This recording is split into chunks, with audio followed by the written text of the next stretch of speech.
I've always really loved the idea of remakes. There's something about taking a game and trying to distill it down to its core ideas and mechanics that's really fascinating to me. Now, most of Nintendo's franchises have been around for a while and have roots in both the 2D and 3D worlds. But the Luigi's Mansion series is a bit of an outlier here and hasn't gone through the same growing pains or transitions as franchises like Zelda, Mario, or Kirby. So I thought I'd put my limited Unity skills to the test and try to reimagine Luigi's Mansion as a Game Boy game. I'm probably not going to pull off a totally accurate emulation of Game Boy hardware, but fingers crossed that I can capture some of that Game Boy magic. Alright, the first thing I did was get straight into designing an 8-bit inspired Luigi. Luigi appeared in quite a few games during the Game Boy and Game Boy Color era, like Mario Golf, Mario Tennis, and some of the Game & Watch Gallery games. But for me, none of these were particularly inspiring from a character design standpoint. I've never made pixel art before, and it was beginning to dawn on me that the idea of creating Luigi from scratch was kind of overwhelming, and I was about to shamelessly rip the Mario Land Game Boy sprite in which Mario is roughly 84% nose. But then I discovered that there was a Mario Bros. Deluxe game on the Game Boy Color which uses a Luigi sprite similar to the one in the NES Mario Bros. Game. So using this as my foundation, I jumped into Photoshop and created side and front views for my Luigi. I'm not sure if it was the plagiarism gods trying to smite me, but for some reason I wasn't very happy with this design. I realized at this point that I wanted the game to be a top-down 2D Zelda-like in order to capture the sense of exploration that I love in the Luigi's Mansion series. And this design wasn't going to cut it. The original Game Boy can only really display 4 shades, and without color distinction, let's be real,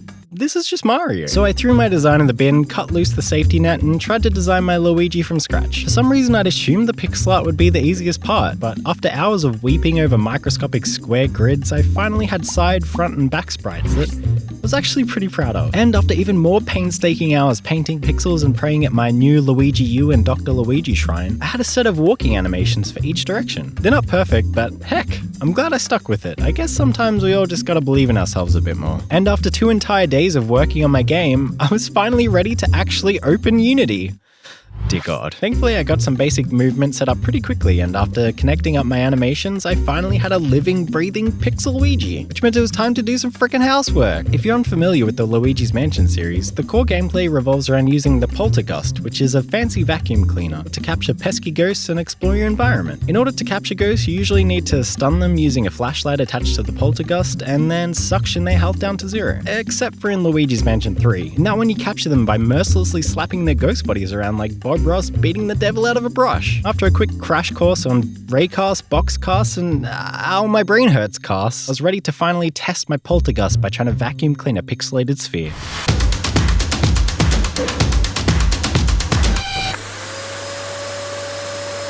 Oh, hell yeah. Now that we had a basic Hoover mechanic, it didn't take too long to rig up a simple enemy health bar, create a ghost sprite based on the goobs in Luigi's Mansion 3, and give Luigi an enemy collision animation. I think these are the moments I really love about making games. You spend all this time running in the dark, and then suddenly it all clicks and starts to feel like an actual thing with life and soul. I could finally chase and vacuum clean ghosts to my heart's content. So with things coming together, I turned my attention to finalizing the main game loop. The Luigi's Mansion games have always felt like big treasure hunts to me. And with this in mind, I made it so that the ghosts had both a hiding and a fleeing state so that I could scatter them throughout my level. This way the player would need to find and reveal them using a flashlight before hoovering up their ectoplasm. Game Boy games are generally pretty short and would use a lot of artificial difficulty and tactics to try to compensate for the size limitations of the hardware. So to emulate this feeling, I created a counter that showed how many ghosts were remaining, and then I added a timer to give a sense of difficulty and urgency to the game. It's a pretty similar design to the Scarescraper Online mode in Luigi's Mansion 3. So with the game loop sorted, I turned my attention to level design. As much as I complained about creating the Luigi pixel art, I've always adored the Game Boy pixel art aesthetic. The Game Boy was the first console I ever owned, so its art style makes me feel all of the warm nostalgia. I was surprised to discover that Unity's built-in tile map system makes building pixel art levels a dream. So designing the art and level layout actually turned out to be a lot of fun. And before I knew it, I had a demo stage and a few objects like a guitar and a painting for my ghosts to hide in. I realized that just searching for ghosts against a timer kinda sucks the soul out of the sense of exploration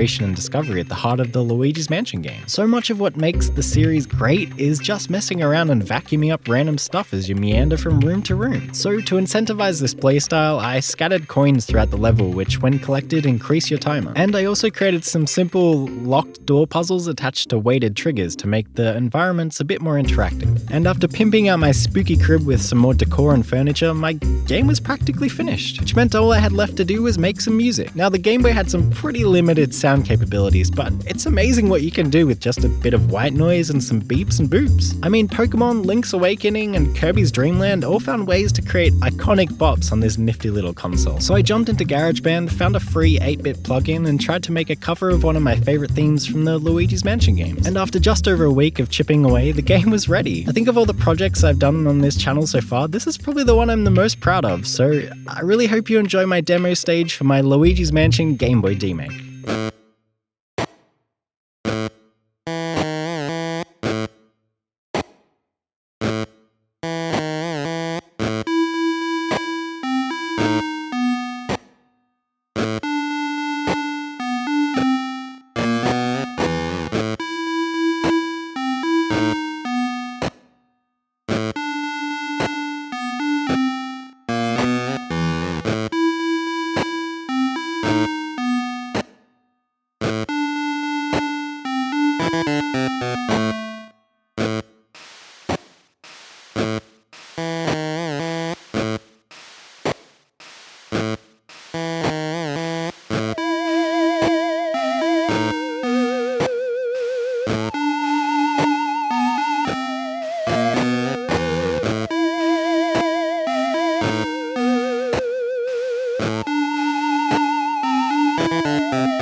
I'd love to hear your thoughts on the Luigi's Mansion series and my attempt at a DMake. And let me know in the comments below that if you could make a DMake of any game in the world, what would you choose? And if you enjoyed this video, then why not check out some of my other game making shenanigans. I've tried to make a Monkey Ball game, and I've made simple versions of Mario Odyssey, Skyward Sword, and a 3D Sonic in Game Builder Garage. Thanks again for checking out this video, and I hope you have a great day.